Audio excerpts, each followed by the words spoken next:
புகழேகன் அல்லாவுக்கே,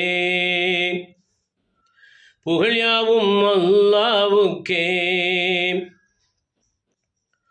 பூவுடலில் ஒளிந்திருக்கும் பூவுலகின் அதிசயம், உடல் காற்று சுவாசத்தில் உயிர் வாழும் அதிசயம், புவிவானம் ஏழேழாய் படைத்திட்ட அதிசயம், புல் பூண்டு நிலம் செழிக்க மழை பொழியும் அதிசயம், படைப்பினங்கள் அல்லாவை துதிக்கின்ற அதிசயம், அகிலங்கள் படைப்பதற்கு முன்னாலே அல்லாஹ் நபி நூரை படைத்தான் அதிசயம், அருள் நபியின் பேரொளியாய் உலகிற்கு தன்னை வெளிப்படுத்திக் கொண்டது அதிசயம்.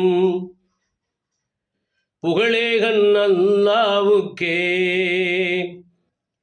புகழ்யாவும் அல்லாவுக்கே. Please subscribe. Thank you.